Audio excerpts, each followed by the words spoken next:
Gloria al Señor, hermanos. Los hermanos lo hacen que se mire muy fácil, ¿verdad? Nomás se suben allá y comienzan a tocar. They make it look very easy. Pero en realidad requiere que se pongan a practicar, a trabajar y poner junto para poder juntar todos los instrumentos. Me da gusto que el hermano Diego andaba desesperado por el hermano Diego. El hermano Diego andaba desesperado porque regresara Rubén. Y Rubén estaba desesperado por regresar, pero qué bueno que ya el hermano Rubén está con nosotros y complementa ahí el ruidito, ¿verdad, hermano? Ya estaba ya jugando con las tamboras y después que hacía que los ruidos ahí como tripas de gato, ¿verdad? Pero se oyen bien, gloria al Señor.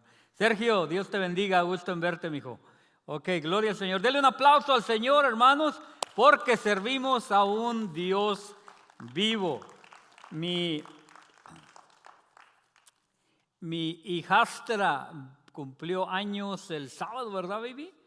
Por ahí. Y total que fuimos a hacerle unas hamburguesas por allá. Un cookout, pero mi esposa dice hamburguesas. Fuimos para allá y total que cuando estaba poniéndome ahí uno de los blue jeans que uso, ¿verdad? Uno de los pantalones, ¿cómo se llama esto? ¿De mezclilla, hermanos? ¿Se le dice en español o como así de mezclilla? Y donde me estaba poniendo uno de esos pantalones, adentro de la bolsa, de una de estas bolsas le leí y decía, tenía una inscripción ahí. Y yo no se la había notado, ¿verdad? Pero lo escribí por aquí, en inglés decía, "You were born an original. You are here to be you." Tú naciste un original. Estás en este mundo para ser tú. Y me llamó la atención, hermanos, porque precisamente el Señor me había estado hablando de lo que les voy a compartir en esta tarde. Y al leer esta inscripción dije, me gusta como introducción, porque en realidad nosotros fuimos hechos originalmente, no hay ninguna otra copia. Yo sé que por ahí alguien de cada y cuando viene y le dice, ¿sabes qué? Me encontré con tu cuate. Alguien me dijo por ahí, dijo, ¿sabes qué? Nunca has estado en este pueblo. Y dije, no, dijo, ahí estaba tu cuate, igualito que tú. Y dije, pues a mí se me hace muy difícil. Dije, pero bueno, pero les ha tocado, hermano, que de repente alguien le dice, oye, vi a tu cuate, ¿verdad? Pero en realidad usted es el original. ¿Se acuerda que decíamos que cuando Dios nos hizo, destruyó el molde y ya no hizo más? Pues tiene algo de verdad en eso, ¿verdad? Porque en realidad nada más hay uno de usted.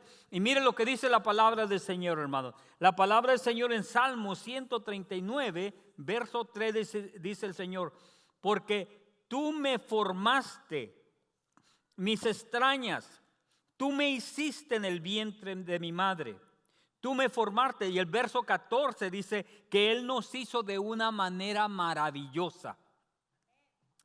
Yo recuerdo, hermanos, cuando estaba, yo no sé qué edad tendría, si tendría unos 9, 10 años, cuando uno comienza a descubrir la grandeza de este mundo y diferentes cosas, pero yo creo que todos son iguales, pero yo me ponía a pensar, hermanos, me ponía a pensar y miraba cómo pues en este lugar nací yo. Y yo me miraba, hermanos, como algo que era el único. Me preguntaba, ¿verdad? Y pensaba yo en cosas, ocurrencias, como decía, bueno, a lo mejor, ¿quién era yo en la otra vida, verdad? A lo mejor me reencarné, a lo mejor era esto, el otro, ¿verdad? Porque se me ocurrían cada cosa, ¿verdad? Eso era antes de que mi abuelita me comenzara a hablar de las cosas del Señor. Pero la palabra del Señor dice, hermanos, que da dado que el hombre muera solamente una vez y después de esto el juicio. Así que no hay reencarnación, no hay segunda oportunidad. Usted nació una vez, aquí está ahorita. Dios planeó que estuviera aquí hoy, ahora.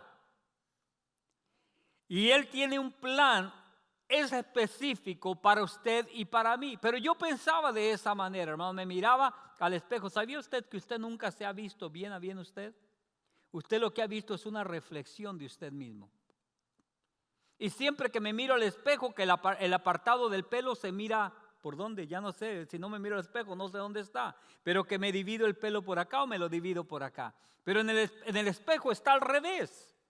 Usted mira una reflexión de usted. Si usted dice, oye, como que mi naricita está media ladeadita para acá, pues en el espejo se mira ladeada para el otro lado. Porque siempre vemos una reflexión. Pero Dios lo planeó, lo formó usted exactamente como lo necesitaba. Mire lo que dice la palabra del Señor en Jeremías. En Jeremías capítulo 29, verso 11 dice, porque yo sé los pensamientos que tengo acerca de vosotros, dice Dios. Pensamientos de paz y no de mal, para daros el fin que esperáis. Y todos queremos un fin de triunfo, todos queremos un fin de bendición, todos queremos un fin de cosas buenas. El Señor dice, mis planes son así. Es más, por ahí la palabra del Señor dice que sus planes son mucho más mejores que lo que nosotros podíamos planear para nosotros mismos. En realidad usted es un original. Fue hecho con mucho amor y fue diseñado exactamente como Dios lo necesita. Y hay un plan y un propósito bien claro por el cual Dios lo formó a usted. Ahora dice, yo debería haber nacido en este país. Algunos decimos, a mí me hubiera gustado nacer en la vuelta de los 1800. En realidad no podemos, hermano, ni imaginarnos cómo era la vida en ese tiempo, ¿verdad? Pero decimos, qué bonito, porque vemos documentales y vemos cosas, ¿verdad? Pero cuando vemos, hermanos, que la vuelta de ese tiempo se vinieron unas plagas terribles.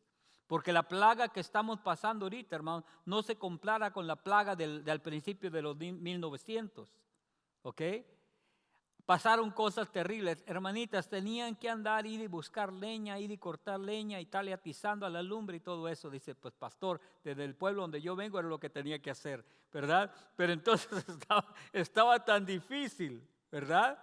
Tenía que, mi bisabuelita decía mamá que mi bisabuela tenía que ir con su escopeta en la mañana o en la tarde y a ver si se conseguía un conejito para hacer algo de comer.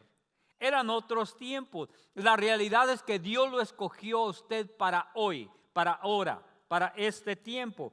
Vamos a ver un par de versículos más, hermanos. Efesios capítulo 1, verso 4. Dice el Señor, según nos escogió en Él antes de la fundación del mundo, para que fuésemos santos. Alguien diga santos.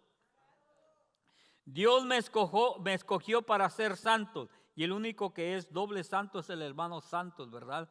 Pero de ahí para allá todos somos santos una vez. Él nos escogió para que fuéramos santos. ¿Qué es santo, hermanos? Santo quiere decir que fuiste escogido por Dios para un propósito divino. Dios te escogió para algo que Él tenía planeado. Eso quiere decir santo, apartado por Dios para un propósito divino. Noten lo que dice Efesios, hermanos. Dice para que fuéramos santos y sin mancha delante de Él. El capítulo 2, verso 10 de Efesios dice, porque somos hechura suya, creados en Cristo Jesús para buenas obras. Alguien diga conmigo, buenas obras, las cuales Dios preparó de antemano para que anduviésemos en ellas. En realidad, hermanos, Dios lo puso a usted aquí y a mí aquí y lo creó original. Yo sé que pasamos por tiempos que no nos gustamos, ¿verdad? El güero quiere ser prietito, el prietito quiere ser güero, el alto quiere ser chaparro. ¿Sabían ustedes, hermano, que las personas más altas hasta se joroban así? Yo tenía un tío que le decíamos, mi tío Chito, parece que su nombre era Albino, pero le decían tío Chito. Decíamos tío Chito. Era una garrocha, hermanos. Cuando pasaba por las puertas de la casa que venía a visitarnos, se agachaba así para poder pasar. Pero entonces él caminaba con una jorobita así. Y para él estar tan alto así, decía, hombre, ¿por qué no fui normal, chaparrito como ustedes?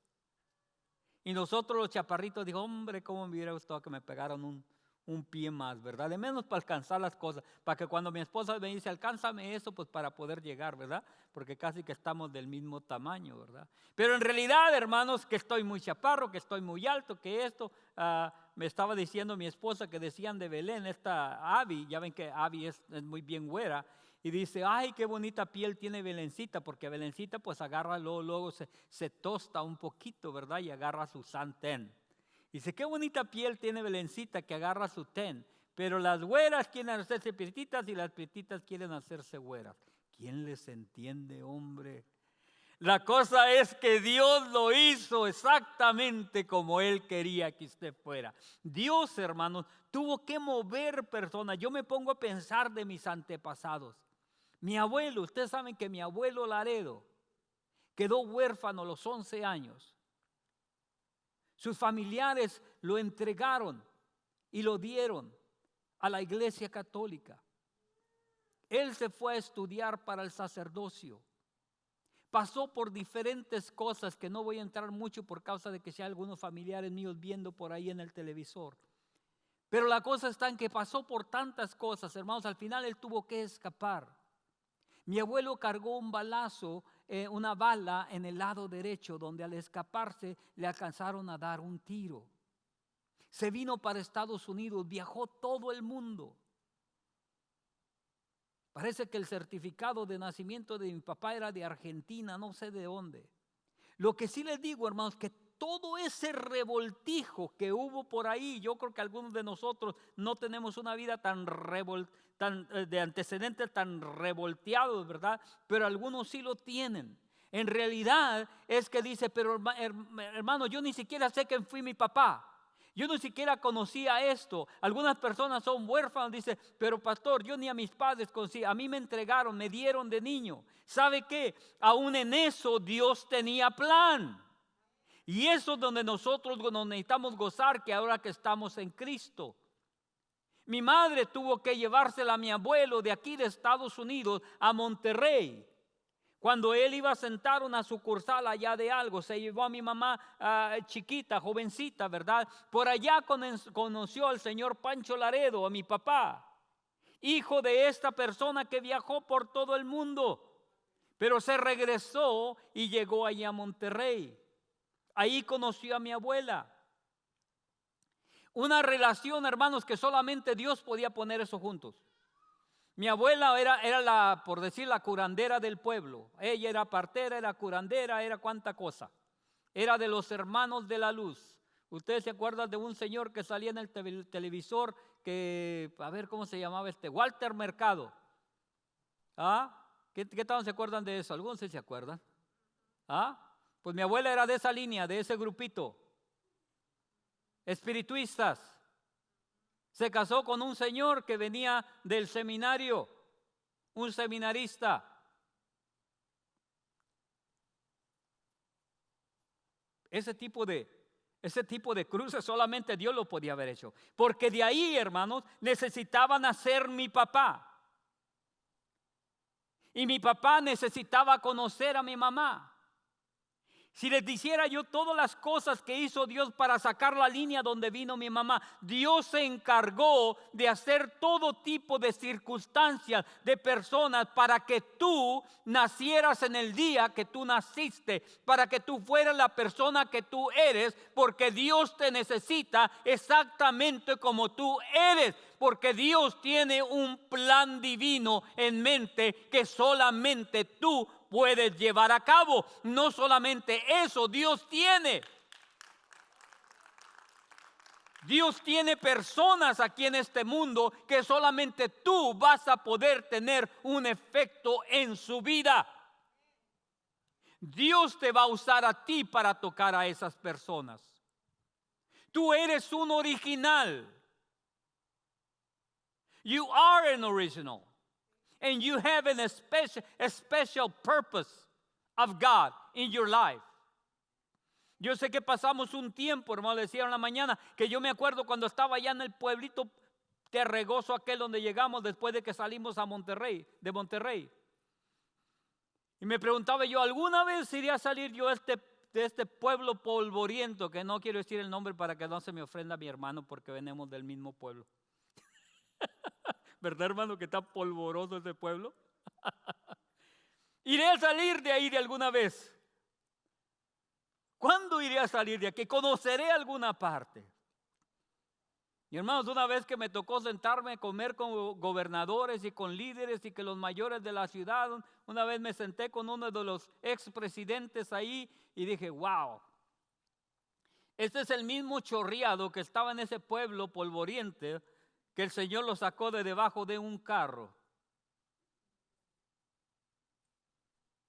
Porque hermanos, Dios tiene planes específicos para cada uno de nosotros y es un plan divino. Así que, ¿qué es lo que pasa, hermanos? Es que en veces vienen cosas y circunstancias que nos hacen que perdamos lo que le llamo yo la gran pantalla, en inglés diríamos the great picture.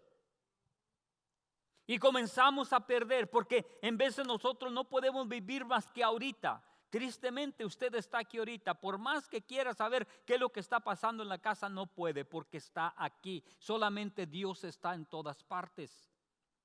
Pero nosotros, Dios nos hizo para que viviéramos un día a la vez y para que estuviéramos solamente en un lugar a la vez. Pero hay cosas que pasan, hermanos, y nos hacen que perdamos la visión grande de Dios para nuestra vida. Porque si Dios tiene un gran plan para su vida, nunca se subestime por su antecedente, por su educación, por su color, por su raza, por su lenguaje. Nunca se tenga en poco, porque usted en Cristo es más que vencedor, porque usted en Cristo es poderoso. Todo lo puede en Cristo que le fortalece. Y la potencia no es usted, la potencia es lo que está en usted. Así que nunca se subestime. Así que hermanos, ¿qué es lo que nos hace que perdamos en veces la visión de lo que Dios tiene para nosotros? Lo vamos a ver del punto de vista de Moisés, ¿ok? Nos vamos al capítulo 20 del libro de Números, estamos todavía en eso, y ahora vamos a estudiar o vamos a ver cómo triunfar sobre el espíritu de amargura, de resentimiento. ¿Cómo triunfar sobre el espíritu de amargura? Lo que pasó, hermanos, ustedes miran en el capítulo 20 de Números, en el versículo 1, se van a encontrar a un Moisés que estaba pasando por cosas fuertes. Y de ahí nosotros vamos a ver esto. Lo primero que pasa, hermanos, en nuestra vida es que tenemos que tratar con tiempos difíciles. Todos pasamos por diferentes temporadas, etapas de nuestra vida y pasamos por tiempos difíciles. Si usted mira en ese versículo 1, hermanos, acababan de llegar a cierto lugar el pueblo de Israel, Moisés dirigiéndolos. Y cuando llegan a ese lugar, que el lugar le dice Sin, Z-I-N, Sin, lo último que dice en ese versículo que murió la hermana de Moisés. Mire lo que dice ahí. Llegaron los hijos de Israel toda la congregación al desierto de Sin en el mes primero y acampó el pueblo en Cades y ahí murió María y fue sepultada. Es toda la nota que pone. Ahí murió María. Pues podemos decir, hermanos, de una persona. Esta semana pasada tuve el funeral para la hermana Víctor, para la esposa del hermano Víctor Mijares, la hermana Mijares, ¿verdad? Y podemos decir, falleció la hermana Mijares. Pero para el hermano Víctor, hermanos, es muy diferente. Aunque nosotros la amamos y la conocimos y todo eso, pero el sentir del hermano Víctor es muy diferente que para nosotros. Mamá Liz está aquí con nosotros. Hace poquito, ¿verdad? Despedimos al hermano Pete, que se graduó y está con el Señor. Nosotros pues nos gozamos, lo echamos de menos, hermano, pero no se compara lo que nosotros sentimos, lo que Mamá Liz se siente. Así que aquí hay una nota, dice murió María. Bueno, vamos a ver quién era María, hermanos. María era la hermana de Moisés. Pero había algo especial entre María y Moisés. ¿Saben qué era lo que es especial, hermanos? Que cuando Moisés nació, habían dado un mandato que mataran a todos los niños varones. Y a Moisés y su mamá lo pusieron en un canastito. Y mandaron a la hermanita de Moisés que fuera a mantener vigilia sobre ese canastito. Ustedes saben quién era esa niña que estaba cuidando a su hermanito. Era María, era Miriam. Cuando levantaron aquella criatura, la gente de la casa de Faraón, ella fue la que se arrimó y se expuso y les dijo: ¿quieren que vaya y les busque una nodriza? Y el Señor la usó para que la propia madre de Moisés viniera y criara a Moisés. La relación de Moisés con Miriam y Miriam con Moisés era muy especial. Aunque ahí es solamente una nota, este tiempo era difícil para Moisés. Así que pasamos por tiempos difíciles. Puede ser un tiempo difícil por causa de una enfermedad, por causa de un ser querido, por causa de trabajo. Pasamos, hermanos, por tiempos difíciles. Y muchas veces los tiempos difíciles nos hacen que nos enfoquemos en aquella situación y perdamos, se vaya borrando, se vaya diluyendo la gran figura, la gran pantalla del plan que Dios tiene para nuestra vida. Necesitamos sobreponernos. Por eso el Señor aún habló acerca de la muerte en Primera de Tesalonicenses. Dice: acerca de los que duermen, no quiero que estén en ignorancia. Porque acuérdense que ustedes no son como aquellos que no tienen esperanza. Nosotros tenemos una esperanza eterna.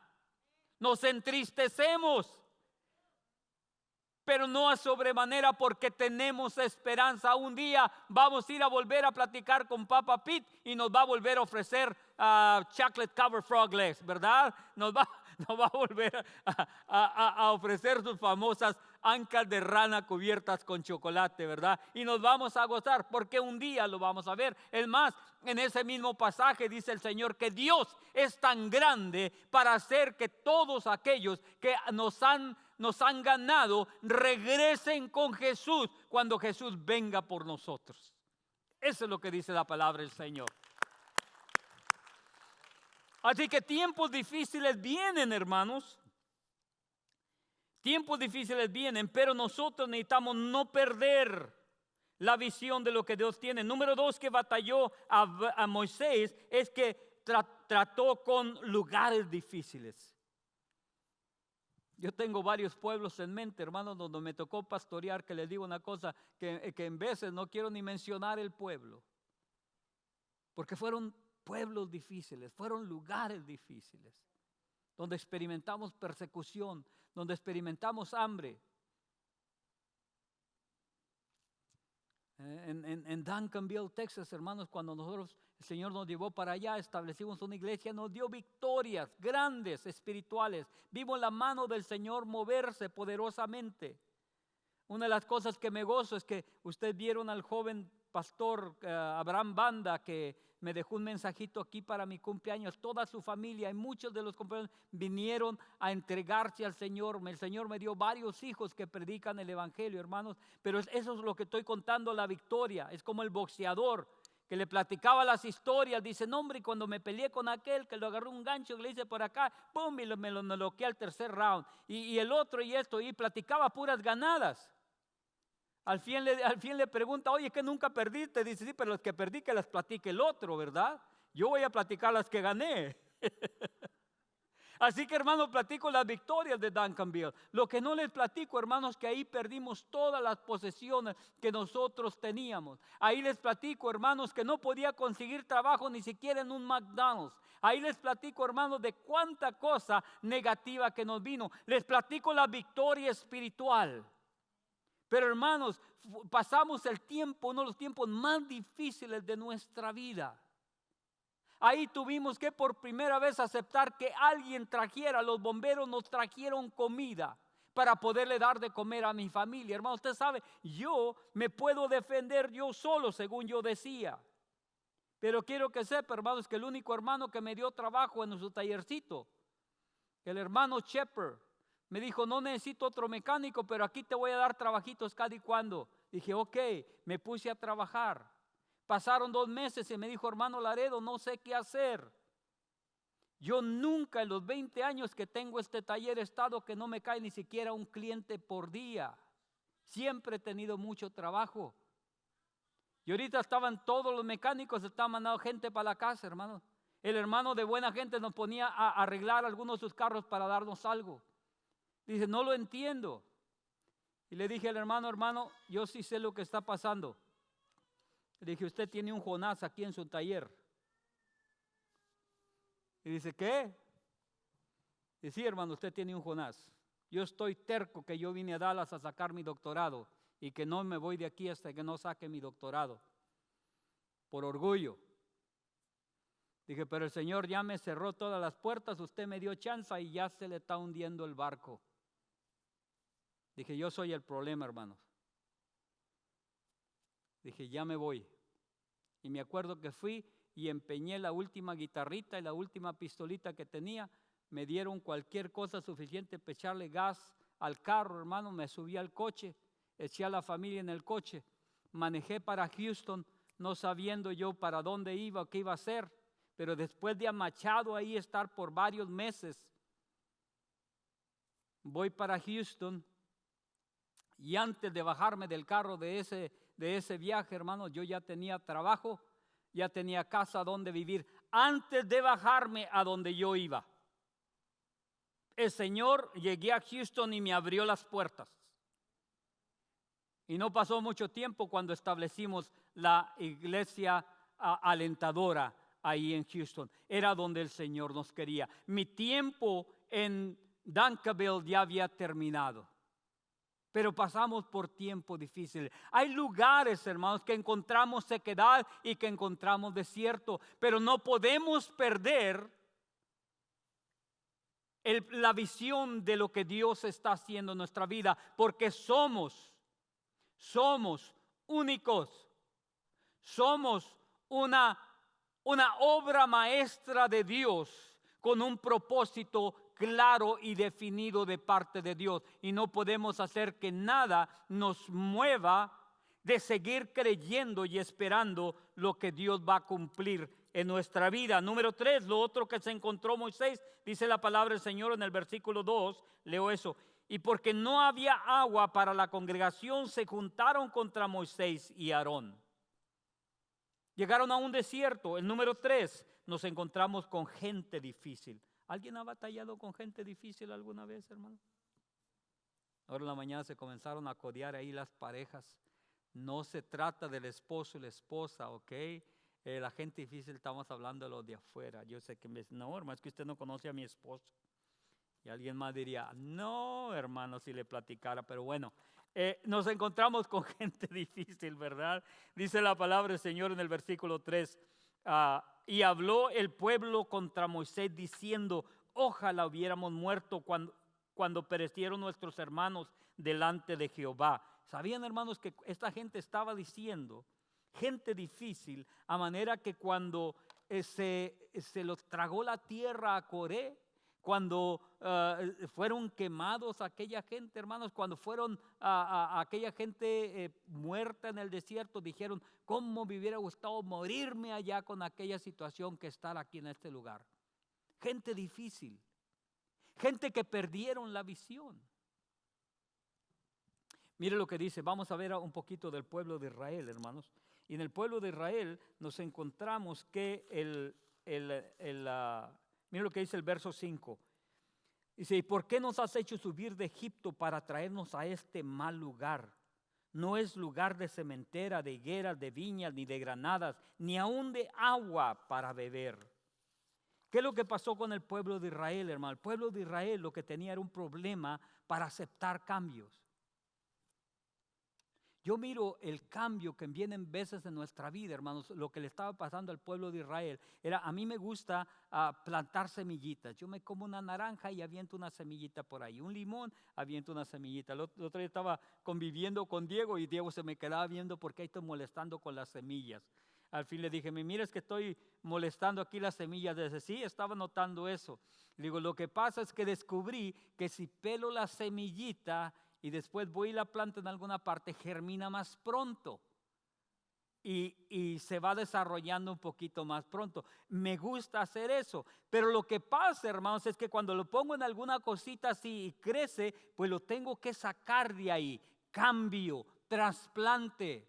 Algunos de ustedes están aquí porque el Señor los trasplantó. A lo mejor puede ser que no miren exactamente qué vine a hacer acá. Porque el cambio es rudo. Es un shock, como dicen algunos. Yo creo que todos pasamos por ese shock. Me acuerdo yo que me sacaron de ese pueblo terregoso que estoy hablando, hermano, que usted y yo le podemos decir terregoso, ¿verdad? Pero nos sacó de ahí, hermano, venimos acá a otro mundo. En aquel tiempo yo era un muchacho jovial, que tenía mi grupo, que con mis amigos, mi esto, mi lo otro, siempre codeándome con eso. Vengo para acá, llego a Mission, Texas, hermano, ese es un desierto. Y en aquel tiempo más, ¿sabe todo lo que había alrededor? Puros naranjos. No estaba como está ahora. Eso era puro monte. Nomás que había naranjos y toronjas y todo eso. Estaba muerto el lugar. Así lo sentía yo. Gloria al Señor. Pero un día en la iglesita bautista ahí escuché de Jesucristo. El Señor me tocó, me salvó, cambió mi vida. ¿Y sabe qué? Aquel lugarcito vino a tener un lugar y viene a tener un lugar muy especial en mi vida. Porque lo que yo vi como muerto, ahí el Señor me dio vida. Pero cuando usted agarra, hermano, esa plantita, yo tengo mucho cuidado con ellos, las agarro con cuidadito y todo eso. Conocí un muchacho allá en Katy, hermanos, que trasplantaba plantas y todo, las sacaba de la maceta y estaba arreglando ahí. Y me acuerdo que sacaba de la maceta así, hermano, los estrujaba y les pegaba y les tumbaba la tierra y todo eso. Y le decía yo, oye, pero les vas a dañar la raíz. Y dice, no le pasa nada, necesitan un poquito de que se les estruje un poco. Pero hombre, yo dije, ya hizo una matazón de plantas. Hermano, pero no. Y déjeme decirle que cuando usted trasplanta una plantita, hermano, llega al punto más cercano de la muerte. Pero el cambio, escuche, es para crecer y para producir. Diga conmigo, cambio es para crecer y para producir. El problema de Israel es que no podían aceptar cambio. Necesitamos, hermanos, darle la bienvenida, aceptar el cambio. Porque si no lo aceptamos, hermanos, entonces invitamos resentimiento, invitamos amargura y entonces estamos a punto de dar a luz ira. ¿Qué fue lo que pasó con el pueblo de Israel? Las comidas que teníamos en Egipto. No se acordaban de los ladrillos. Ahí los vegetales que teníamos en Egipto. ¿Cuáles vegetales? Tenías que andar juntando paja para hacer los ladrillos con el zoquete. Pero no se acordaban de eso. Porque ya el resentimiento, hermanos, les había hecho crear una imagen que no era real. Por eso mucha gente que quiere vivir en el pasado, hermano, y usa el pasado, en veces crea argumentos o crea, por decir, una historia fantástica, una imaginación vana. Y lo que pasa es que después comenzamos a culpar a la gente. Perdemos la visión principal y entonces se comienza a apuntar el dedo a la gente. Entiende una cosa, hermanos.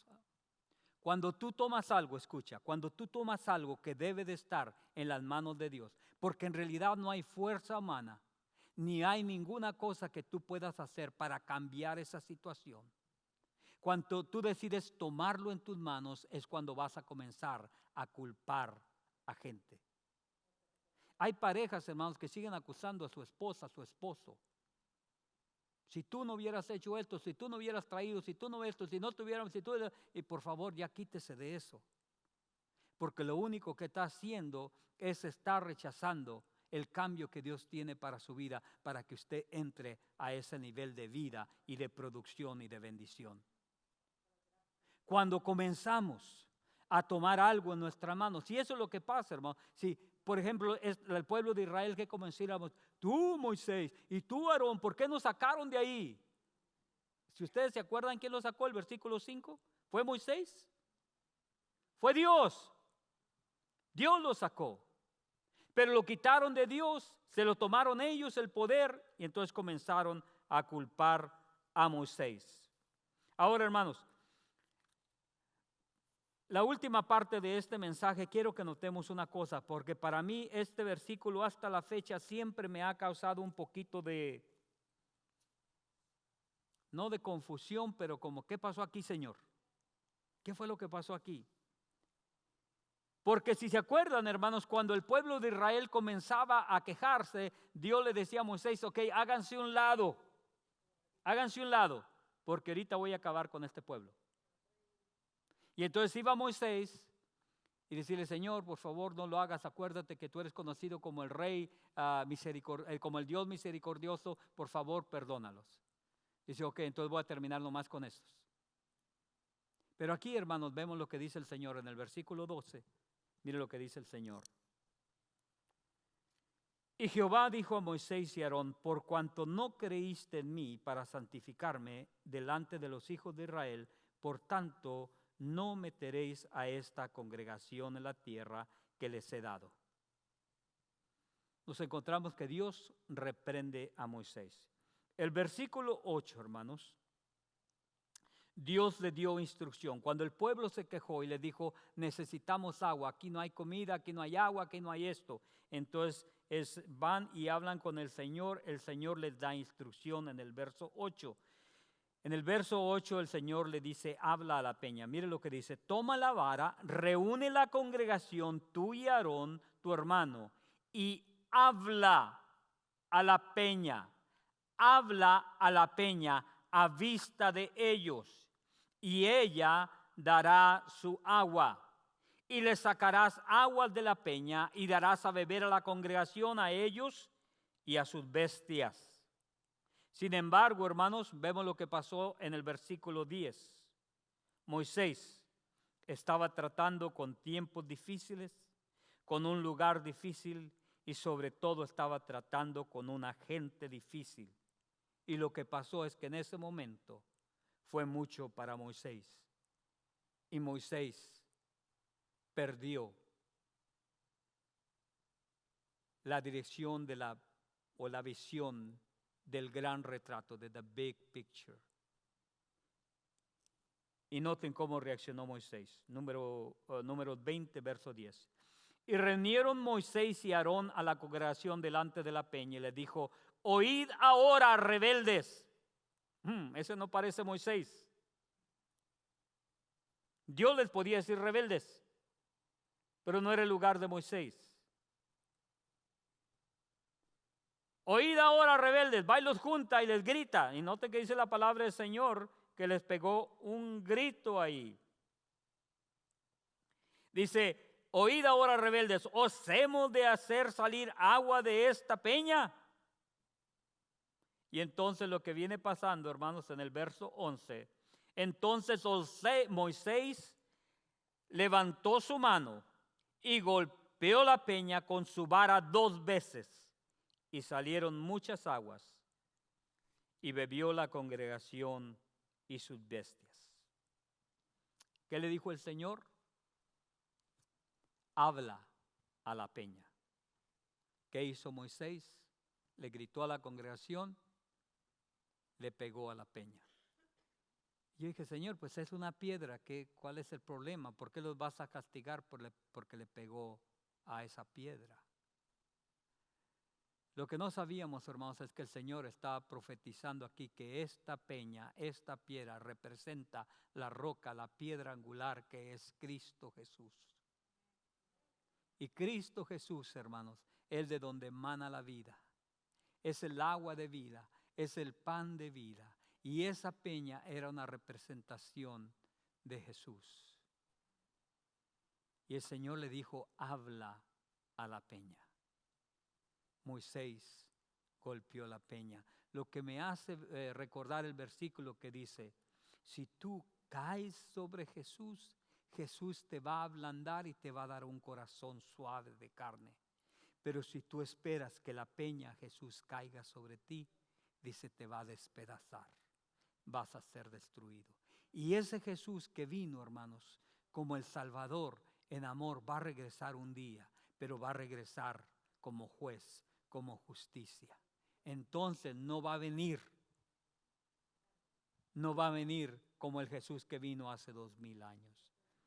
Así que déjenme cerrar esto, hermanos.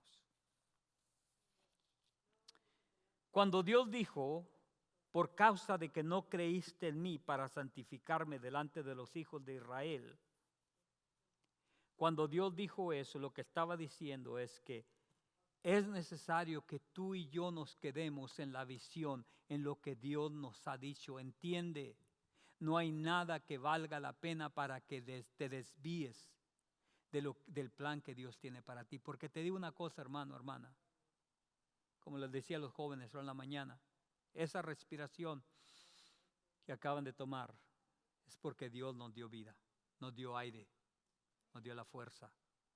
Entiende, no eres tan poderoso ni tan grandote, no te las puedes tanto, no tienes tantas habilidades, simplemente estás viviendo como yo por gracia.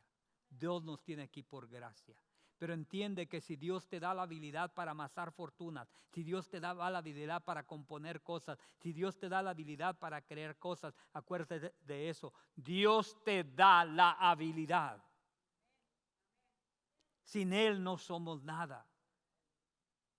Así que no llegues al punto que tú comienzas a renegar de Dios, acusando hombres, apuntando dedos, culpando personas. 3 cosas para tener victoria sobre la amargura. En inglés es bitterness. Acuérdate de una cosa, resentimiento y amargura están a punto de dar a luz ira. La ira es antesala, por decir, de muerte. Porque cuando el Señor dice no matarás, está diciendo amarás. Cuando dejas de amar, comienzas a odiar. El odio se convierte en ira. El ira da luz muerte. Y puede ser que no lo hagas, pero lo piensas. 3 cosas. Número 1, reconoce a Dios. ¿Cómo tener victoria sobre la amargura, sobre el resentimiento? Número 1, vive consciente todos los días reconociendo a Dios. Proverbios capítulo 3, verso 6 dice, reconoce a Dios en todos tus caminos y Él enderezará tus veredas. Reconoce a Dios. El pastor Larry dijo algo en el funeral de la hermana Mijares. Dijo, lo más importante, hermanos, y cuando pasa el tiempo nos damos cuenta que es verdad. Lo más importante para nosotros en esta vida es familia. La familia, las amistades, los hermanos en Cristo. Eso es lo más importante. Todo lo demás no es nada. Aún dinero, aún todo eso, hermano, le digo una cosa, nadie tiene ningún, ¿cómo le llaman esos carros blindados ahí en el cementerio? Con su dinero. Las casas bonitas, el otro día estaba viendo yo, a mí me gusta la arquitectura, ¿verdad? Y me gusta ver los edificios y me gusta eso. Pero en veces me entristece, sobre todo cuando paso por ahí en el campo, hermanos, y miro una casita y que ya está ladeadita, pero yo puedo ver que alguien con mucho amor hizo esa casita. Pero ¿qué pasó con esa gente? Se murió. Los hijos ya no tuvieron el tiempo ni el deseo para arreglar esa casita, y esa casita quedó abandonada. Ahí está esa casita ladeadita, pero esa casita era el sueño de alguien. Pero hermano, esa casita quedó atrás.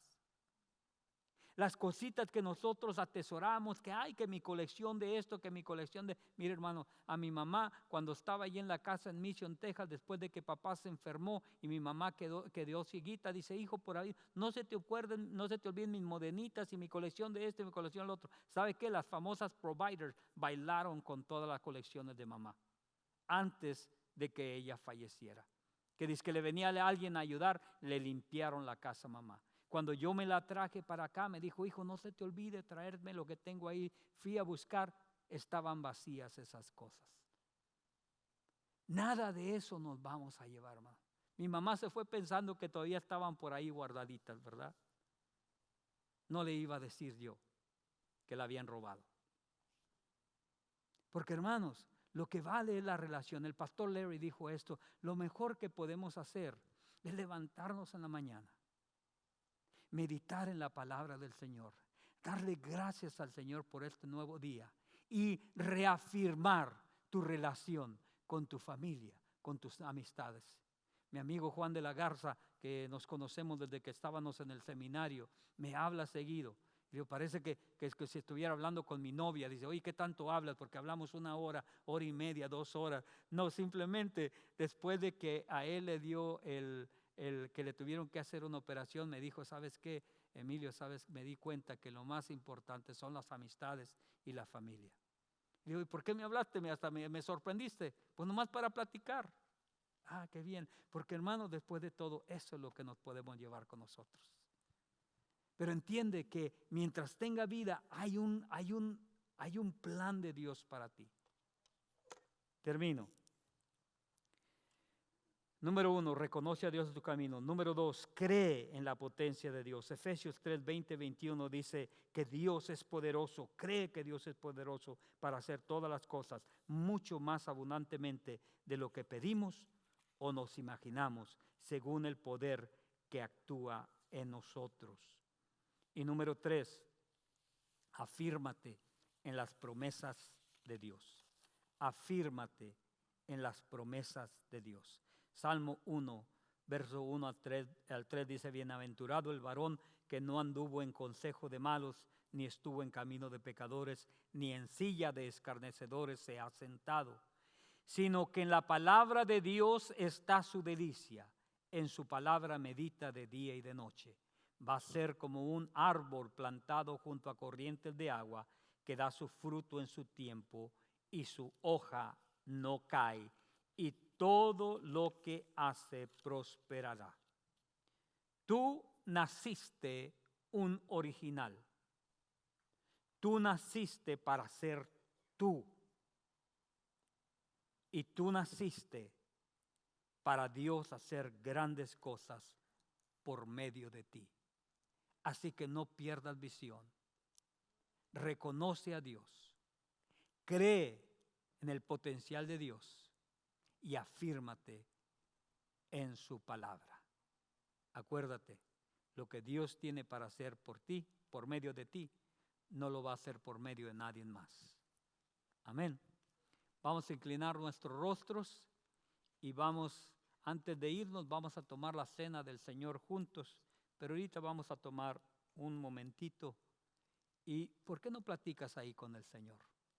Yo no sé dónde estás tú con el Señor. Yo les digo una cosa, que en veces yo traigo la palabra del Señor y yo me voy de aquí y le digo, Señor, no sé ni por qué hablé de eso. Pero de repente alguien viene y me dice, pastor, gracias, esa palabra era para mí. Estoy seguro que de alguna manera el Señor nos está hablando de esto. ¿Qué es lo que te está hablando? Lo primero que te voy a decir, reconoce a Dios. Si tú nunca has recibido a Jesucristo, hay alguna persona que nos está viendo por ahí en Facebook o en YouTube. Si nunca has abierto tu corazón y recibido a Jesús como tu Salvador, todo lo que tienes que decirle es, Señor Jesús, sé que soy pecador, perdóname de mis pecados. Yo te abro la puerta de mi corazón y te recibo como mi Salvador. Invítalo. Dile así, Señor Jesús, perdóname mis pecados, sálvame, te acepto como mi Salvador. Hermanos, a lo mejor el Señor nos está hablando a alguien más y nos dice, es tiempo que rechaces esa raicita de amargura, esa raicita de falta de perdón, porque muchas veces la falta de perdón es lo que se acumula y viene a traer resentimiento y amargura. ¿Por qué no le dice al Señor, Señor, te lo entrego, perdóname, Señor?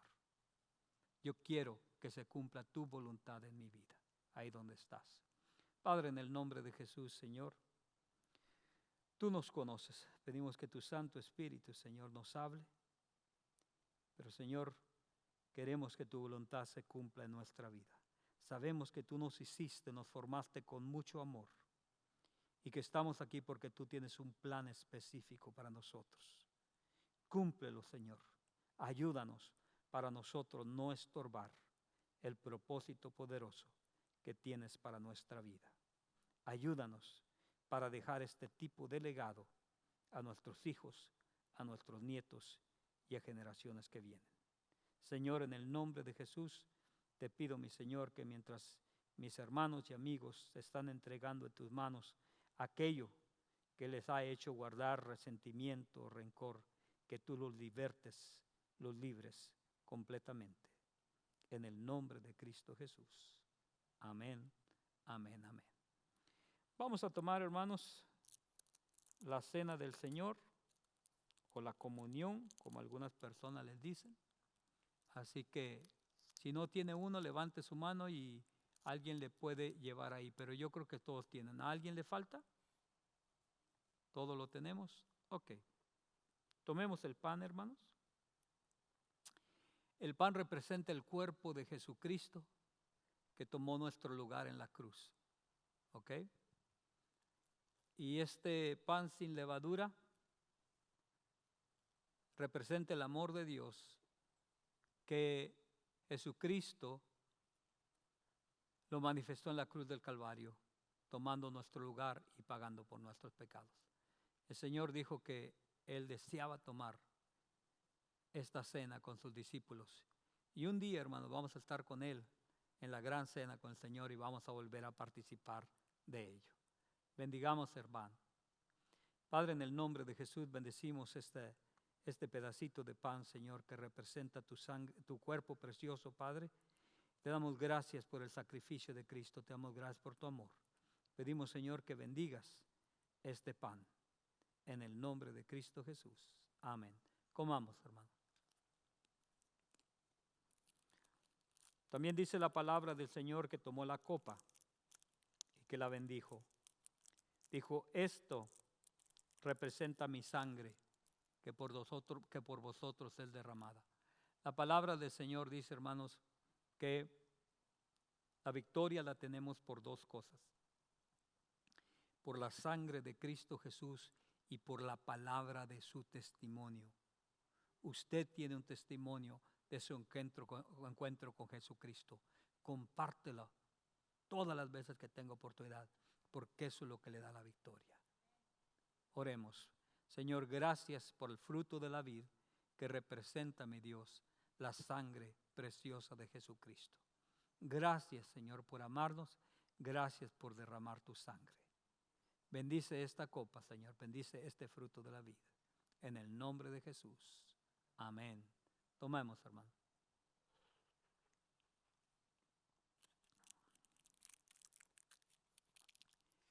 No sé si los hermanos van a pasar con la cubetita, si no, por ahí debe, ¿cómo le van a hacer, hermano?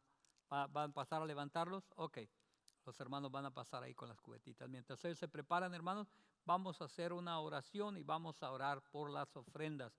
Ahí al salir está una cajita donde se están depositando las ofrendas. Si usted me llenó una tarjetita anaranjada, por favor, deposítela ahí también y déjenos saber que estuvo aquí. Si llenó el lado azul quiere decir que me dice, pastor, yo estoy listo para trabajar.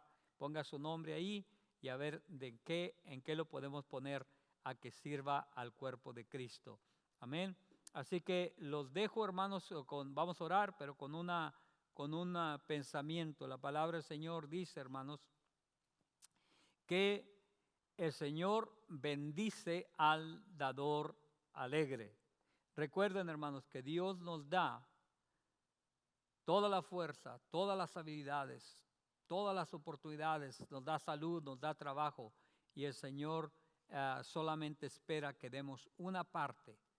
Pero recuerde, hermanos, que cuando usted da esa ofrenda, da esos diezmos, recuerde que usted no lo está dando como una limosna, como se decía antes, vamos a dar las limosnas, o darle algo para que no esté molestando el Señor o el pastor o la iglesia, qué sé yo. Usted está dando, hermano, está plantando semilla. Y el Señor es el que nos da semilla. Esa es semilla que le garantiza una cosecha. Pero lo más importante de esto es que no dé por necesidad, no dé a fuerza. Entienda, ni es bendición para usted, ni es bendición para nadie.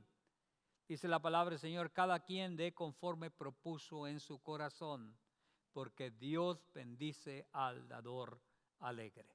Oremos. Padre, bendice la semilla que está siendo plantada en estos momentos, Padre, y así, Señor Santo, bendice al que la planta. Gracias, mi Señor, porque tú eres nuestro proveedor. Gracias, mi Dios, porque tú, Señor, nos das abundantemente. Ahora bendice al dador alegre, Padre, en el nombre de Cristo Jesús. Úsalo poderosamente, Señor, para que se sigan tocando vidas en el nombre de Cristo Jesús. Y así, Padre, bendice la cosecha, que sea abundante, Señor. Mientras mis hermanos y amigos te prueban, Señor, que ellos miren tu provisión y tu bendición. Gracias, Padre. En el nombre de Cristo Jesús lo pedimos. Amén, amén, amén. Dios me los bendiga, hermanos, que tengan una semana de bendición.